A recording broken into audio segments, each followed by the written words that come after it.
We take the vow of enclosure, in addition to the three ordinary vows of poverty, chastity, and obedience. As days, as months, and years, then you realize what is inside, My life is very different. And when I enter, never think of returning back. I would say from the very beginning, I never felt cut off from people. I never felt that terrible separation. My name is Ben Atkinson, and all my life I have driven past a mysterious-looking stone-walled building that sits on the outskirts of my hometown Carlow, in the grounds of St Clare's Church on the banks of the River Barrow in Graiguecullen. It is the home of the Poor Clares, an order of nuns who live an enclosed life, choosing to devote themselves to contemplation and prayer for the salvation of mankind. First established in 1212 in France, there are now orders established in almost every country in the world. I really want to find out more about the Poor Clares, so I've arranged to visit the monastery in Carlow to meet some of the nuns and to find out what happens beyond the walls of an enclosed order. This is the story of the Carlow Poor Clares. Our foundress, Mother Seraphine Bow, was from County Kilkenny, and she joined the Poor Clare Monastery in Manchester, where most of the sisters were Irish. So for 25 years she prayed for a foundation in Ireland. The chance came when a wealthy benefactor offered to build a monastery for them anywhere in Ireland where they would be accepted. Bishop Lynch of Kildare and Auckland welcomed them into the diocese in 1893. But they had a big disappointment. The benefactor decided otherwise, but the nuns were not over worried. They said, if that man won't build a monastery, God will. So for the time being, they took up temporary residence in a house on Graiguecullen Bridge, which is still there.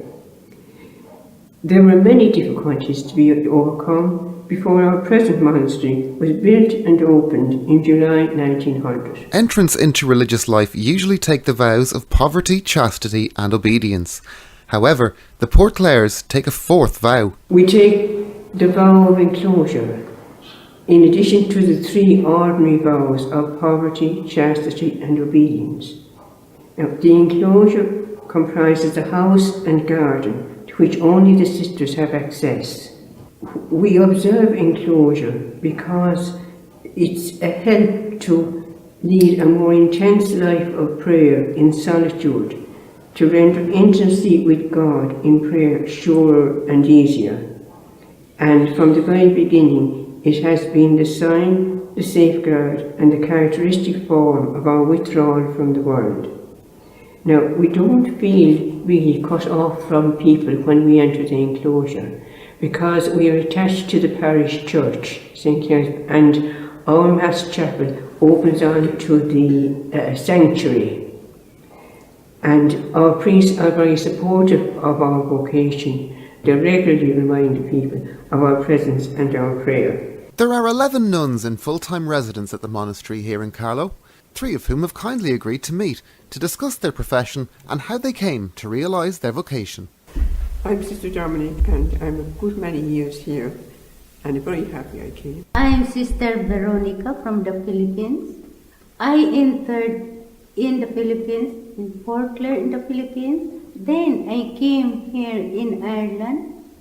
I'm happy. Hello, I'm Sister Annalisa. I also came from the Philippines. I entered 1996 in the Philippines and as Poor Clare, and I transferred here in Poor Clare, Carlow, 2011, and I'm happy also being here with the community of Poor Clares, with my Irish sisters.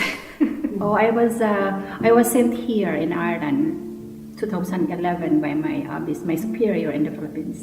I have already attracted to the life of what do you call this one? When I was young, I was very attracted to a nun who has a veil, but I don't know that is vocation. I did not realize that it's vocations. Only even when I entered the Porkler, I did not realize that I had vocations. Only when I just only responding to what my desire, because that's my attractions. That is what I like to be. But I don't think that is vocation because I did not realize that is a vocation. Only when, for a long time of spending my life inside, then I realized that this is my vocation as a Porkler.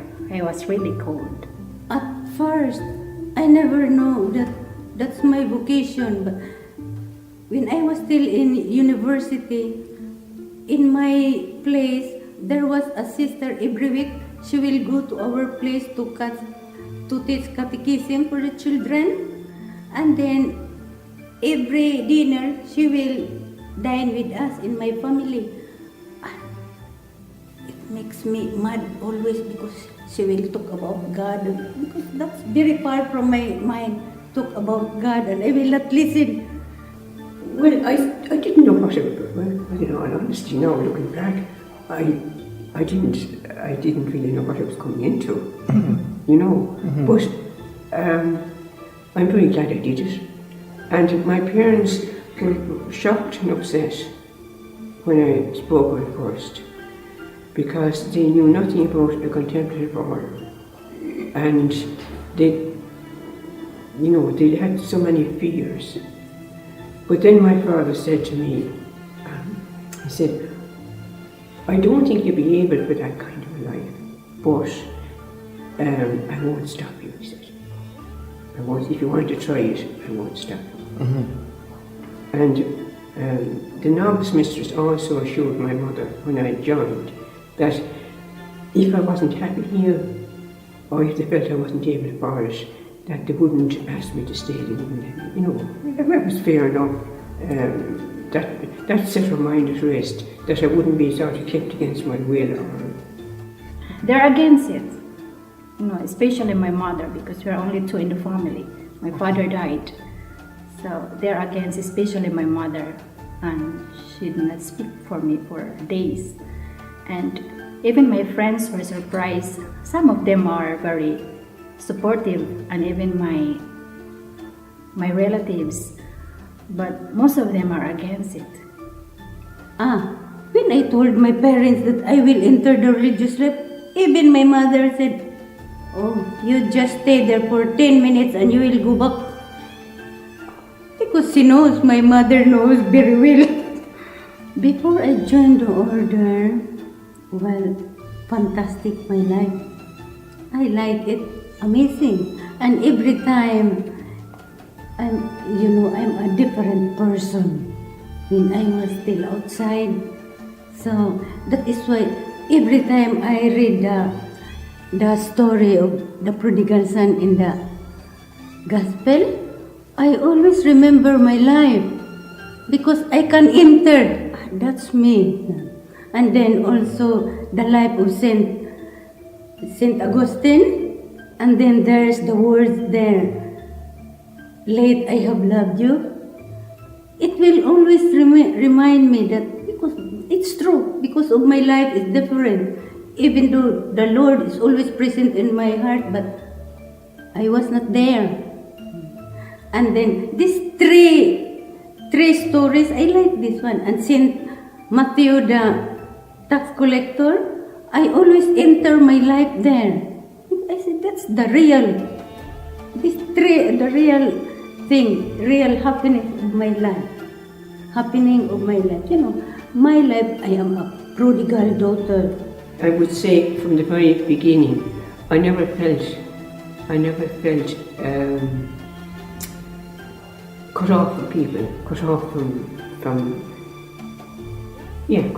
people. I never felt that terrible separation, because being attached to the parish church, we feel we're part of the parish community, and they've always been very supportive of us. At first, it's not difficult. It's like what does it mean? It's like a nice feelings, that you join. But as days, as months and year, then you realize what is inside. There's a little difficulties, because you have different background inside, different background in the family, and it's a little bit difficult because the things that you used to do outside is not the same inside. So, like for example, you are going to wake up early in the morning. I'm not used to wake up early in the morning to pray. So that's difficult, and I'm not used to work. And we have schedule inside, and when we are outside, you have your own schedule. So you have to follow inside whatever it is. You have to rise early in the morning for prayer, and you have to work with the community, even though you don't like to work. So that's a bit difficult. Slowly changes in your lifestyle. My life is very different.